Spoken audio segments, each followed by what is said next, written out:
বক্তব্য বল নিজের। ছাগলের চক্করে আমি পড়ে গিয়ে আমার হাতে আর পা কেটে গেছে। তো আমরা এখন আমাদের 9 জনের রেডি হয়ে যাচ্ছি হলো ডাউকি। আর আই ডোন্ট নো, আমার চোখে কিছু তো একটা হয়েছে যেটা ফুলে গেছে আমার এই চোখটা, এখানটা ব্যথা ফ্যাথা কিছু নেই, বাট লক খারাপ। যাই হোক, আমার মুখ দেখে তোমরা বুঝতেই পারছো যে চোখ ফুলে যাওয়ার কারণে আমার মুডটা খুবই আপসেট হয়ে গেছিলো, বাট হয়ে গেছে, আর কি করা যাবে এখন। দেন গাড়িতে চলতে চলতে দেখলাম যে চোখটা আপনি ঠিক হয়ে গেল। সো আমরা এখানে আপাতত দাঁড়িয়েছি একটা রেস্টুরেন্টে খাওয়ার জন্য, ব্রেকফাস্ট করার জন্য। আমার তো শরীরটা খুবই খারাপ লাগছে, আর চোখটা দেখছি হালকা হালকা নিজে থেকেই কমে যাচ্ছে। আমি আমার ম্যাগিতে নর্মালি টমেটো গাজর পছন্দ করি না, বাট এখানে দিয়ে দিয়েছে, এবার খেতে হবে, কিছু করার নেই। তো এখন আমরা এসি হচ্ছে লিভিং রুট ব্রিজে, সিঙ্গেল লিভিং রুট ব্রিজে। আর আমি আজকে এই ড্রেসটা পরেছি। এইটা বাই দেবে আমি জম্মু থেকে কিনেছিলাম আগের বছর, অনলি থেকে। আর এইটা হচ্ছে সাভানা থেকে, ভেতরের হোয়াইট কালারের টার্টেল নেকটা। এটার লিঙ্ক আমি দিয়ে দেবো, প্রোভাইড করে দেবো ডেসক্রিপশন বক্সে। বাট এইটার যদি আমি লিঙ্ক পাই অনলিতে, তাহলে দিয়ে দেবো তোমাদেরকে, দেখে নিও। তো চলো এখান থেকে একটুখানি বলছে হাঁটা পথে। নিজের মাল নিজের দায়িত্বে।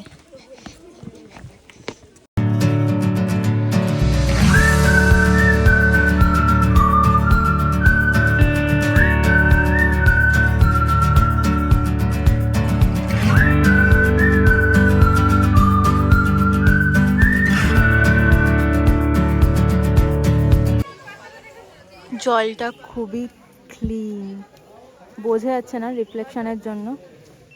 হেনার এখানে কি নামছে? আরে শুয়োপোকা। হেনার অবস্থা ধুতি পড়লে এটাই। बाबू भाई ऐसे डायरेक्ट बाबू तेरा तो गेम बजाना पड़ेगा। লিভিং রুট ব্রিজ দেখার পর আমরা গেছিলাম হচ্ছে এশিয়ার ক্লিনেস্ট ভিলেজে, যেটাও মেঘালয়াতেই অবস্থিত। হলো এশিয়ার ক্লিনেস্ট সিটি মৌলিলংয়ে, যেটা হচ্ছে মেঘালয়াতে। তো চলো তোমাদেরকে দেখাই।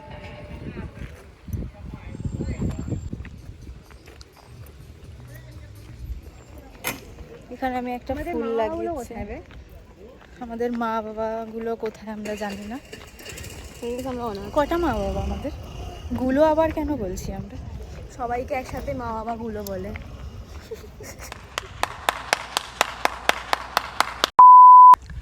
জায়গাটা খুবই পিসফুল আর ক্লিন তো একদমই, খুবই ক্লিন। পাখির আওয়াজ আসছে, কোনো বেশি চেঁচামেচি নয়। তো এই ব্যাম্বু ট্রিটা ক্লিনেস্ট ভিলেজের ভেতরেই ছিল, তো ব্যাপারটা খুব ইন্টারেস্টিং লাগছিল। তো আমরা ক্লাইম্ব করে ওপরে উঠেছিলাম, আর ওপর দিয়ে একটা আলাদাই ভিউ ছিল জঙ্গলের আর ভিলেজটার।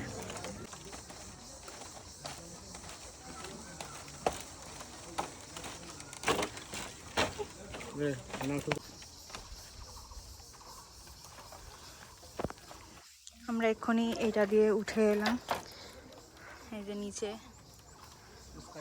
দেন দুপুরবেলা আমরা লাঞ্চ করে নিয়েছিলাম ক্লিনেস্ট ভিলেজের ওখান থেকেই, কজ সবারই খুব খিদে পেয়ে গেছিলো।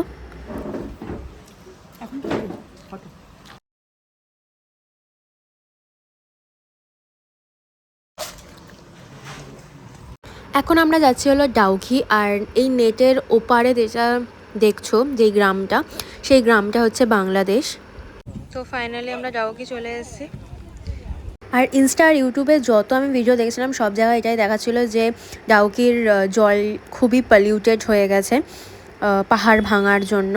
বাট অতটাও পলিউটেড ছিল না, যথেষ্ট গ্রিন ছিল আর ক্লিয়ার ওয়াটার ছিল। এখানে অনেক বোট আছে, পার বোট 3% করে 1200 টাকা। আমরা এখন ডাউকি নদী চড়ছি। আগে আমার মা ক্যামেরার সামনে কিছু বলতে খুবই শাই ফিল করতো, বাট এখন তাও অনেক কিছুই বলে। দেখেছো কি সুন্দর ব্লগার বানিয়ে অত দিয়েছি। ভালো না, বাট ঠিক আছে, ক্লিয়ার ওয়াটার। এই যে ডাউকি নদী, আমার বাবা বলছে। এই যে হ্যাঁ ফালতু ভীষণ জাল গল্প করেইনি। এই যে পুরো নিচটা পুরো দেখা যাচ্ছে, বেশ এখানটা খুব ভালো ক্লিয়ার, পুরো খুবই ট্রান্সপারেন্ট। এই জায়গাটা পুরো ক্লিয়ার আছে, হ্যাঁ। ক্লিয়ার আছে। তো আমরা এখানে এখন কোকা-কোলা খাচ্ছি আর এনারা চা খাচ্ছে। আর এখানে 5-10 মিনিটের জন্য ওয়েট করছি আমরা, বিকজ তারপর আবার আমরা বাংলাদেশের বর্ডারে যাব। তো বাংলাদেশের বর্ডারে যাব, তো এখানে একটু চিল করছি কক্ষে।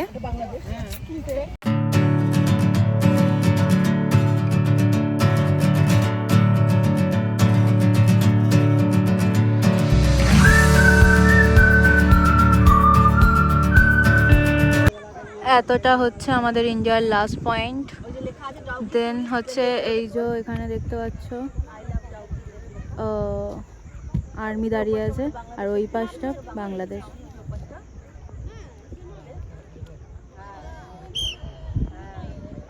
ওই দিকটা হচ্ছে বাংলাদেশে।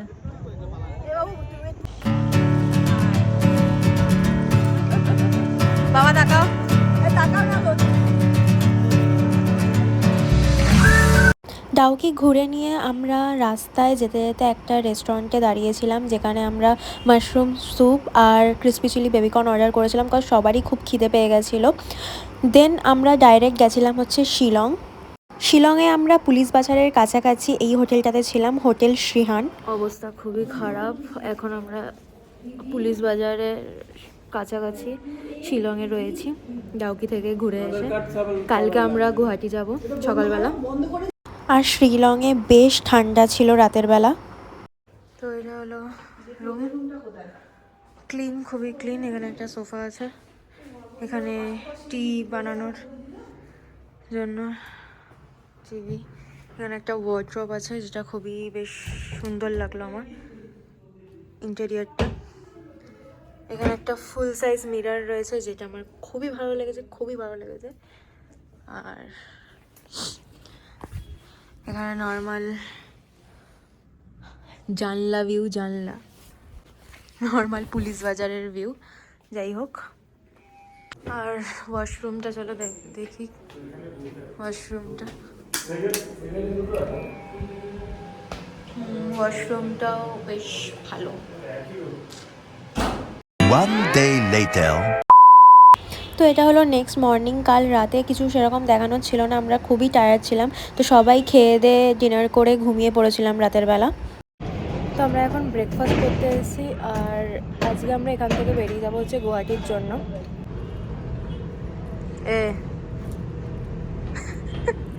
তো এখন আমরা এসি হলো একটা আসামিস রেস্টুরেন্টে, যেটা হচ্ছে গুয়াহাটিতে। আমরা গুয়াহাটিতে পৌঁছে গেছি, এখন এখানে লাঞ্চ করব। আর আমি বাইরে আসামিস থালি বা কিছুই অথেন্টিক কিছু খাচ্ছি না, বিকজ আমার ভালো লাগে না। আমরা অর্ডার করেছি হচ্ছে চিকেন ফ্রাইড রাইস আর হচ্ছে গার্লিক চিকেন। দেখি কেমন খেতে হয়। কেমন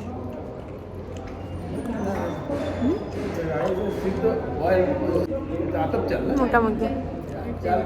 লাঞ্চ করার পর আমরা ডাইরেক্ট কামাখ্যা মন্দির চলে গেছিলাম, আর ওখানেই হোটেল খুঁজছিলাম। আর ওখানে আমার সাথে একটা বড় ট্র্যাজেডি ঘটে যায়। ছাগলের চক্করে আমি পড়ে গিয়ে আমার হাতে আর পা কেটে গেছে।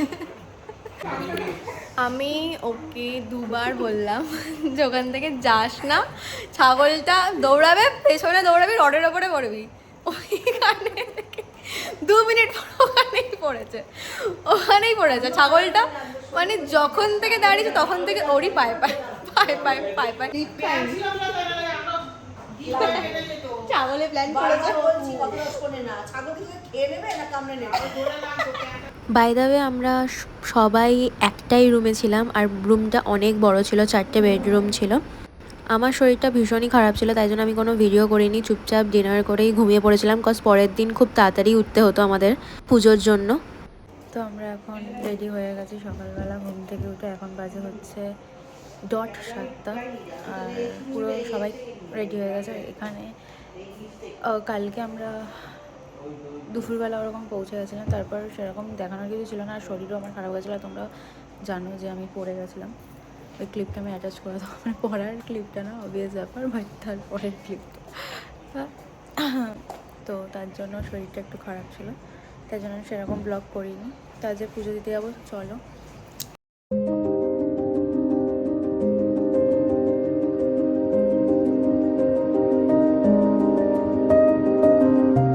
আমরা জাস্ট এক্ষুনি পুজো দিয়ে বেরালাম। লিটারালি 5 ঘন্টা লাইন দিয়ে দাঁড়িয়েছিলাম, অনলাইনে টিকিট কেটেও। অনলাইনে যে 501 টাকার যে টিকিট আছে সেটা কেটেও আমরা 5 ঘন্টা লাইনে দিয়েছি। কজ হতে পারে, হ্যাঁ 500 টাকার টিকিট কেটেছি, তাই 5 ঘন্টা লাইনে দিয়েছি। যাই হোক, বাট এখন খুবই হেডেক হচ্ছে। তো এখন আমরা এসে হলো খেতে, মোচার চপ আছে। হোটেলটার নাম হচ্ছে, মানে এখানকার বাঙালি রেস্টুরেন্ট হচ্ছে জোড়া ইলিশ। এই খাবার দাবার কেমন তাকে অর্ডার তো দিয়েছি। খাবার দাবার খুবই ভালো ছিল, পুরো কলকাতার টেস্টই আসছিল। আর এদের একটা আউটলেট আই গেস কলকাতাতেও আছে। এই গাইস, তো আমি এই ব্লগটা এখানেই এন্ড করছি, কজ আমাদের আজ 7টার সময় ফ্লাইট আছে কলকাতার জন্য, গুয়াহাটি থেকে। তো আজকে আমরা বাড়ি চলে যাব। সো আমি ব্লগটাকে এখানেই এন্ড করছি। সো যদি তোমাদের ভালো লেগে থাকে ব্লগটা, তো লাইক শেয়ার আর সাবস্ক্রাইব করতে ভুলবে না। আর দেখা হচ্ছে নেক্সট ভিডিওতে। So bye bye, tata.